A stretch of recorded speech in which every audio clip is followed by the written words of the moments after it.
One of my viewers recently sent me a Substack post. I will link to it in the description. It was written by an aspiring author, I believe, who has a roommate who is an avid fanfic reader, not so much a reader of original novels, but mainly fanfic, and they started writing their own fanfic using ChatGPT, and then after spending some time doing that, then they started writing an original novel using ChatGPT. And this viewer was curious to know what I thought about all of that, the ethics of AI, etc. The other thing that happened in the last week or two was the sudden explosion of like Miyazaki AI art and a lot of internet like memes and posts like, kind of like how crappy is it that Miyazaki spent all this time making this beautiful art and animation and now AI can just kind of blurb it out. Like, is that going to denigrate all of the work that Miyazaki has done over his life?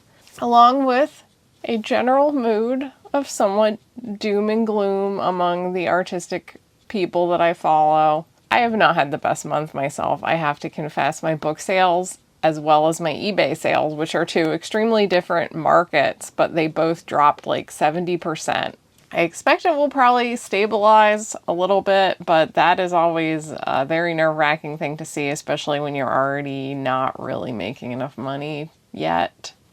You're trying to build up kind of a new direction. So with all of these concerns bombarding artistic communities right now, I thought maybe I would make a video about this potential perfect storm of factors that might affect, particularly I'm speaking to writers and somewhat to visual artists. My name is Lydia Foxglove, and I have, for the most part, been a full-time novelist since 2009. I've been through a lot of different ups and downs, and generally I am somewhat of an optimist, but I'm also someone who freaks out very easily, so there's a combo for you. I also think a very important factor in the success of an artistic career is not focusing too much on external factors as to why you might not be doing well, because I see this all the time where people will try to blame their lack of success on external factors, and if you focus too much on the external, you're going to be self-defeating, because there will always be a lot of barriers to having an artistic career, and if that's where you put your energy, and if you spend a lot of time blaming those on why you're not doing well, you're not going to take the time to be introspective about what you might need to do differently to actually succeed. I think it can be a distraction. In a broad sense, I think there will always be a demand for art.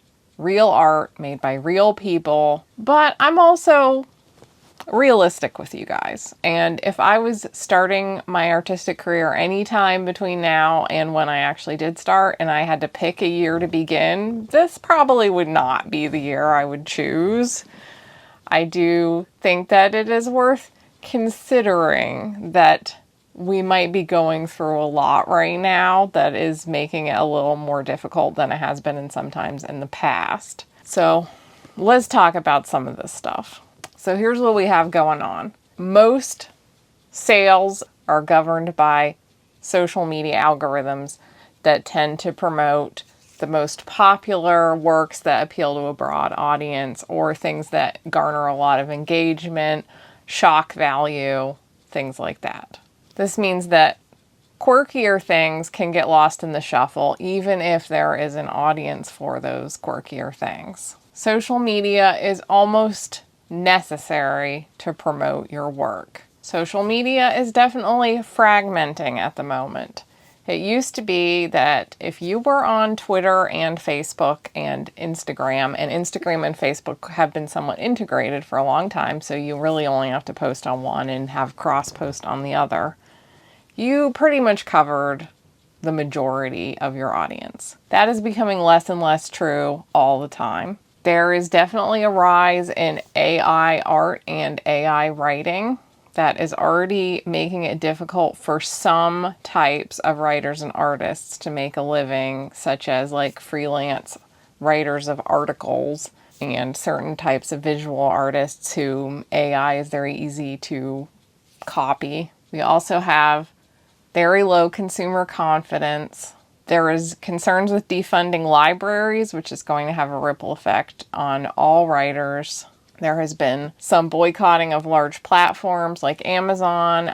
Etsy for artists has gotten glutted with a lot more like drop shipping and AI stuff. So whether you're a writer or a visual artist, you're dealing with some factors going on through some of the larger distribution websites. So there's a lot going on right now. But when you put them all together, it does make you wonder, is 2025 a particularly challenging year to be in the arts, or is this only the beginning of a challenging era to be in the arts? I think it is important to reiterate, people will always want art. There has never been a time where people didn't want art, where people spent $0 on art, even during the Great Depression.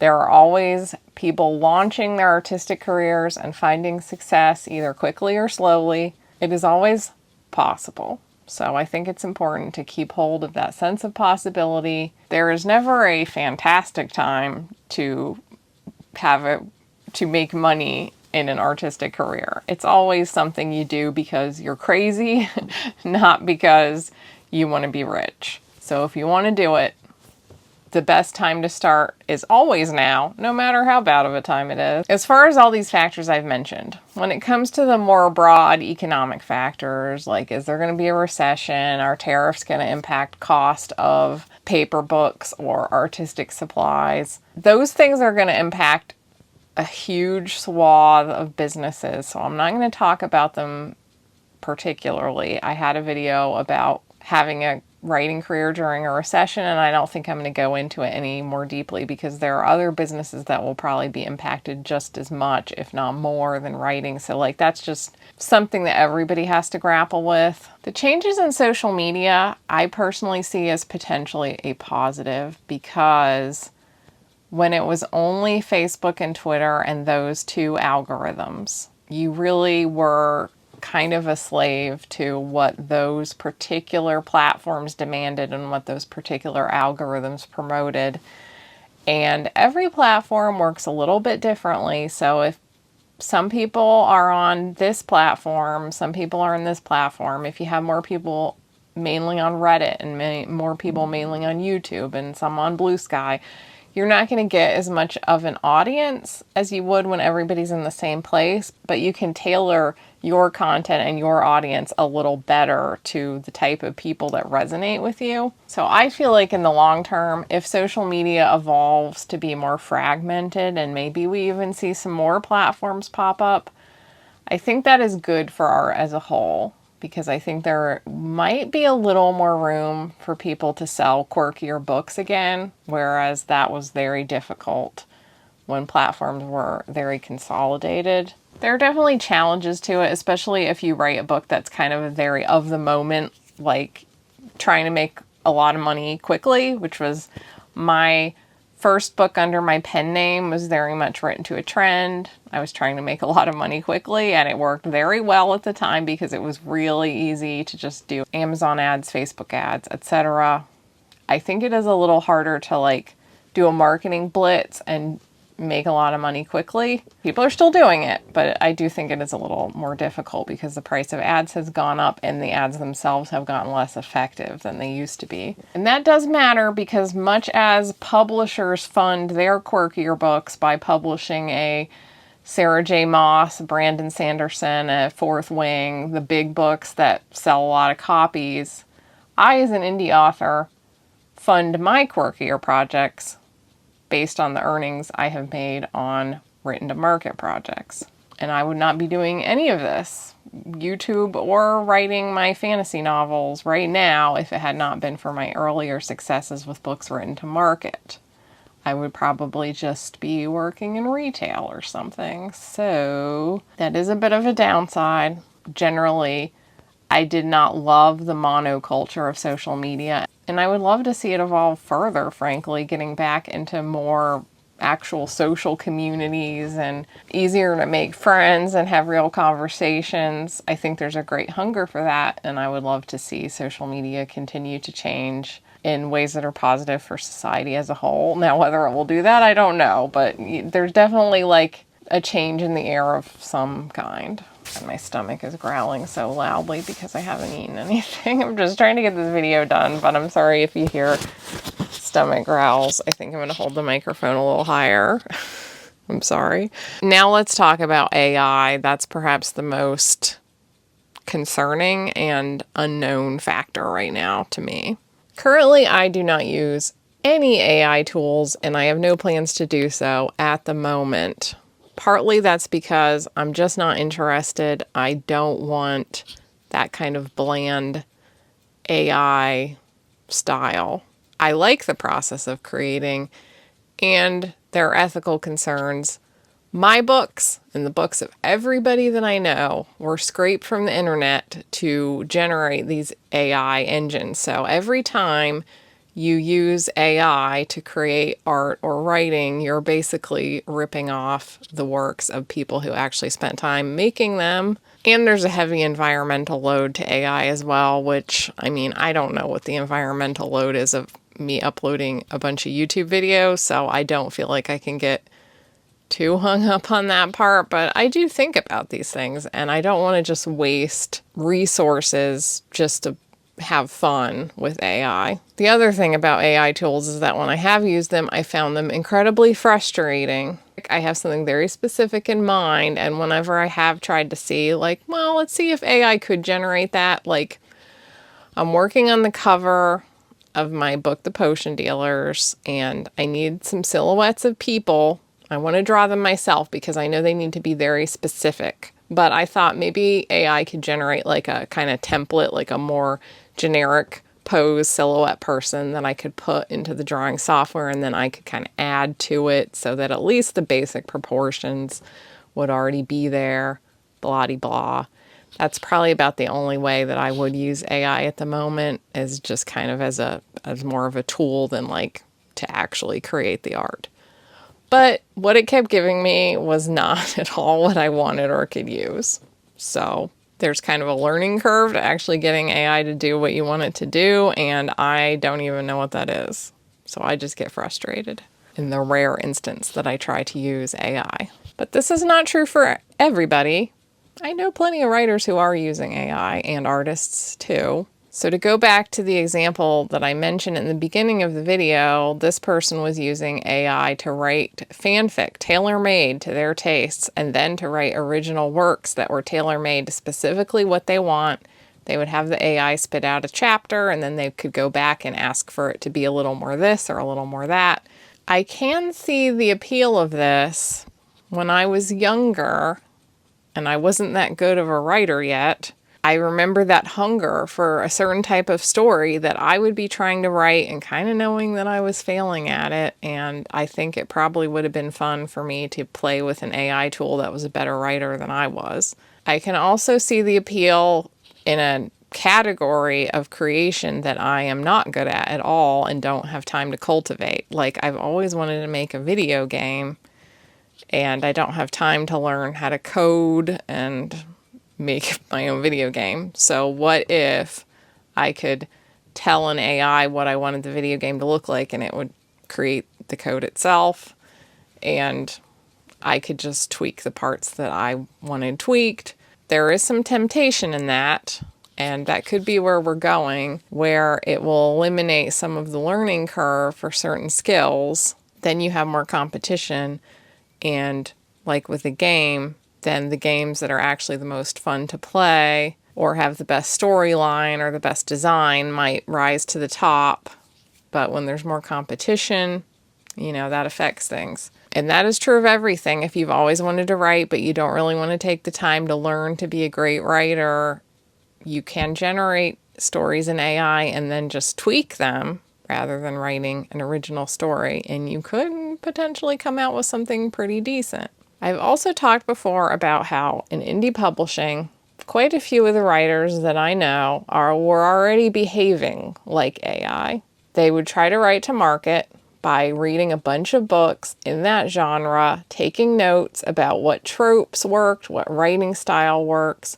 If you were a reader of, for example, paranormal romance, especially in Kindle Unlimited, you will see this in the books that you are reading, that the more time has gone on, the more you'll see that everybody is kind of using the same tropes, the same kind of characters. Everybody's writing in the same first person voice. When you're trying to make money quickly, you're just trying to figure out what the current audience wants. And then when you move on to your next series, you might do it again. You might check out how things have changed. You might adapt a little. Okay, we were doing vampires this year. Now we're doing Dragon Rider Academy. Like, that is basically kind of similar to the AI published books, I think. You have more human touch and it takes a lot longer, so there's a lot more barrier to entry. But you're not having so much people creating some great artistic vision as you are them just like seeing what the algorithm wants and delivering it.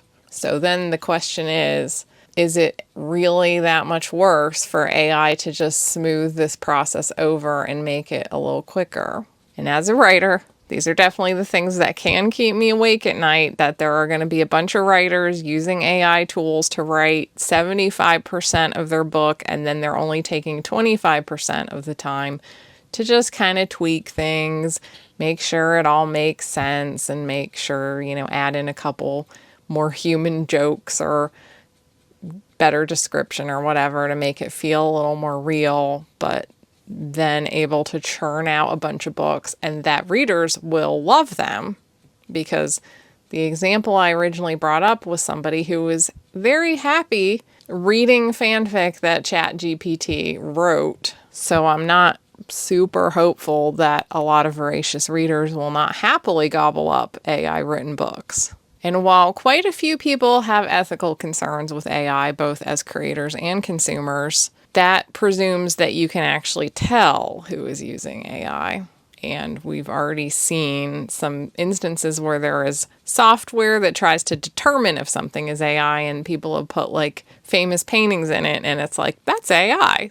So you might not necessarily be able to tell what is real and what is AI, because obviously AI was trained on real works. So especially for people who kind of defined a very commercial style or had a very commercial style of writing or art, they are now getting accused of being AI. One thing I wonder is if the tools used to weed out AI might also become more sophisticated, and we might be able to have something like an ad blocker on our browser that kind of alerts us when something is likely to be AI. Maybe when we're browsing Amazon, it will kind of skim all the samples and be like, this is 75% likely written with the aid of AI. Like, it's kind of hard to know where technology and the websites are going to go in response to this. Some people fear a world where, like, Amazon is glutted with millions upon millions of AI books. So many that no one can even find a real book anymore. And I suspect that there will be some kind of counter adaptation to that. If that, like, once a problem becomes big enough, humans usually find a way to solve, or at least sort of solve, that problem. So we might see some kind of countermeasure. Maybe Amazon themselves will start to weed out AI more, or dare we hope, I don't know. But it's hard to say where it is going, but I don't think that the end result will be no one can even find a book anymore. Maybe there's just more different sources of finding that information. There's going to be some kind of process to figure out what is actually good. Now, here are some reasons that I don't think that people always will ever just go with AI art and not seek out real human artworks. With AI, you have to know what you want. AI will give you exactly what you want, but people don't always know what they really want. And I can also see it becoming a bit boring to get exactly what you want. I don't personally think we will ever see this future where, rather than everybody watching the same TV show, people will just plug in AI prompts and get a TV show generated for them. I don't think that will ever happen, because I think that people very quickly get bored with actually deciding exactly what they want. Part of the joy of art is being a little bit surprised. You kind of know maybe, well, I'm looking for like a lighthearted cute little show today. That's what I'm in the mood for. Today I want like a thriller. But you don't necessarily want everything laid out for you. You want a little bit of a surprise. Also, art is a communal experience, and we should not underestimate that is a huge part of why we read or watch TV or movies, is that so we can discuss those things with our friends, with the social media community. That's why you tend to have, like in books, you tend to have a bunch of books that nobody reads relatively, and then you have a few books that everybody reads, because those are the books that became the conversation. The dream of a writer is to have a book that is part of the cultural conversation, because that's really what sells a book, not how good the book is. Just because people want to talk about the book with other people. Same thing with TV, movies, maybe less so with like paintings or visual art. But with storytelling, that's a huge factor. Huge. And of course, AI cannot replicate every form of human creativity. It is good at making something similar to something we already have a lot of. We have a lot of Miyazaki movies, so AI can look at all those and go, here's the Miyazaki style. But the reason we like the Miyazaki style is because it was created by Miyazaki. As soon as I saw this like Miyazaki art controversy, I thought about a time when I was a kid. I was writing a fanfic for the Final Fantasy games, and I decided to draw all of my original fanfic characters in the style of Yoshitaka Amano, the artist for the Final Fantasy Super Nintendo games. And when I started to try to draw in his style, I thought, wow, his style is actually very easy to replicate. It's not a style that has a really high skill demand.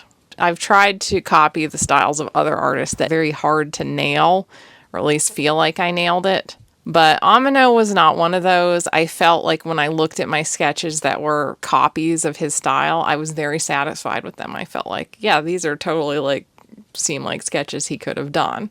But after that initial realization and satisfaction, look at me doing my own Amano art, the sense of accomplishment kind of drained right out of me. And I never did any Amano style art ever again. Why is that? Because I realized deep down that what made Amano special was not how difficult it was to draw like him. It was that was his style. He created it. And anything I did that was copying Amano was not going to be very creative, because he has a very distinctive style. It's very easy to guess how he might draw this particular character, what kind of clothes they would be wearing. But what made me like his style was that it was his.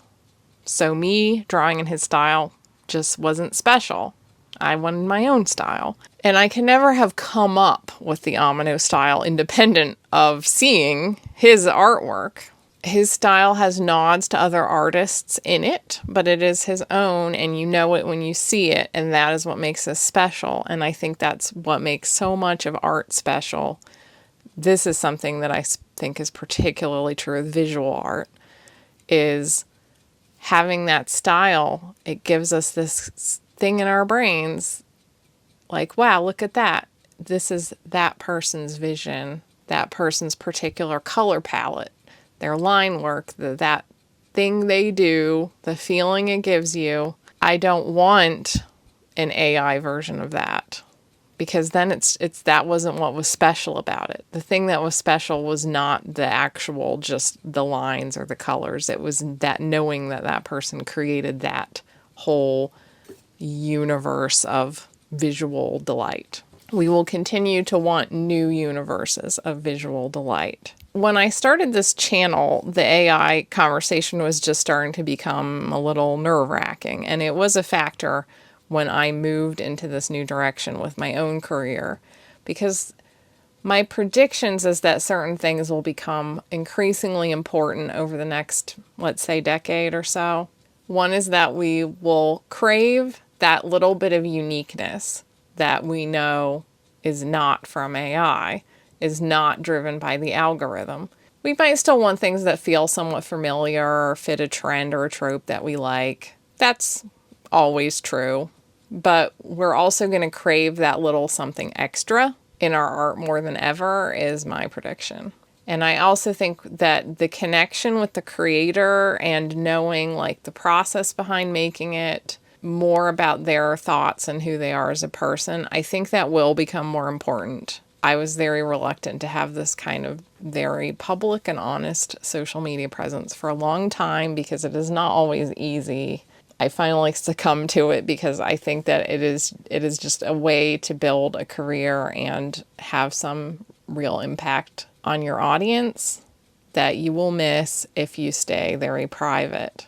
And then other thing I think will be even more important to remember is having that conversation and community around what you create. If you do happen to create one of those things that everyone is talking about, then you're good, at least for the moment that thing is blowing up. But if you're more of a bit of a niche creator like me, I'm still trying to cultivate spaces where like fans of my work, even if there's only a few dozen of them, can come and all talk about it and feel like they're part of a community. This is not always easy either, but it is where my brain is, that I want community and connection and something unique. Those are the things that I'm thinking about and always trying to consider how I can offer more of them.